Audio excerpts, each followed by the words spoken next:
Hello everybody, today we will discuss about the Gaussian application.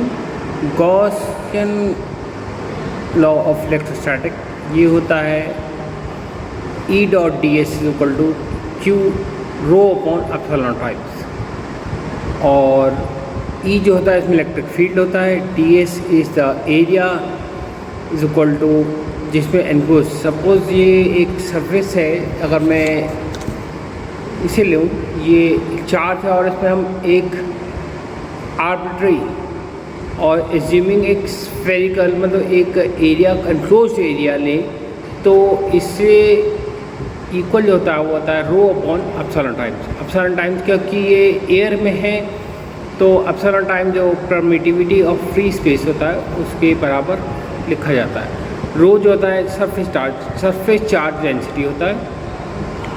इसके respect में हम जो है निकालेंगे electric field due to a thin sheet, और ये डेरिवेशन बहुत बार पूछा जाता है, बोर्ड्स में तो पूछा ही जाता है और कई बार डायरेक्टली कंपटीशन में इसकी वैल्यू पूछ दी जाती है। तो डेरिवेशन इस तरीके से है। यहाँ हम कैलकुलेट करेंगे electric field intensity due to thin infinite plane sheet of charge. जैसे आप देखेंगे यहाँ डायग्राम बना है, थिन शीट है तो दोनों साइड ही पॉजिटिव चार्ज है, और जो पाइप है जिसमें हम कैलकुलेट कर रहे हैं P और Q पे, ये इसकी लेंथ जो है 2r है, r इधर से इतना और r इधर से इतना, और इसकी चार्ज डेंसिटी जो है सरफेस चार्ज डेंसिटी है sigma, charge density on the sheet, charge upon area.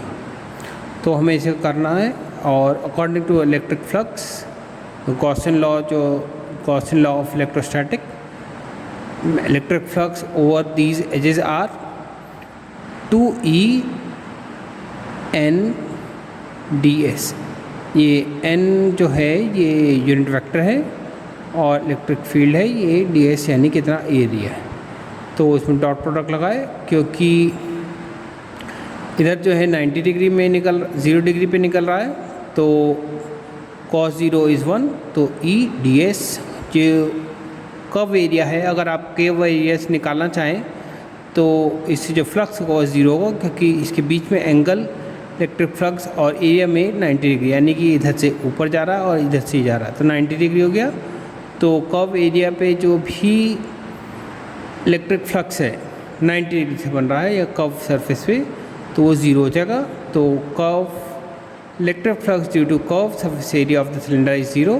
तो टोटल फ्लक्स कितना हुआ आपका, इधर से इस side say that mean EDS और इधर से भी EDS, तो नेट हो गया हमारा 2 EDS।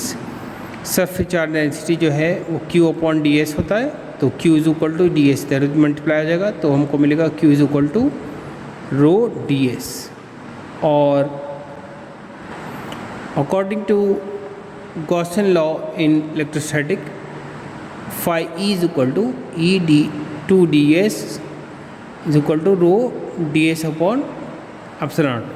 ये चार्ज है, चार्ज जो मैंने अभी पीछे कैलकुलेट करा, और एप्सिलॉन जो है वो इसकी परमिटिविटी इन फ्री स्पेस है।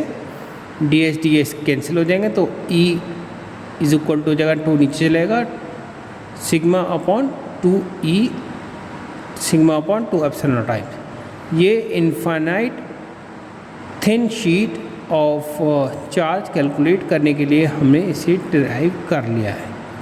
Now the English version of this whole derivation is, consider a thin sheet infinite plane of sheet as shown in the figure, and the surface charge density is given by the rho, and we have to calculate the electric field intensity at P, similarly at Q, which is perpendicular to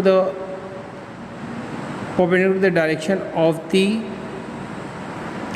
electric field.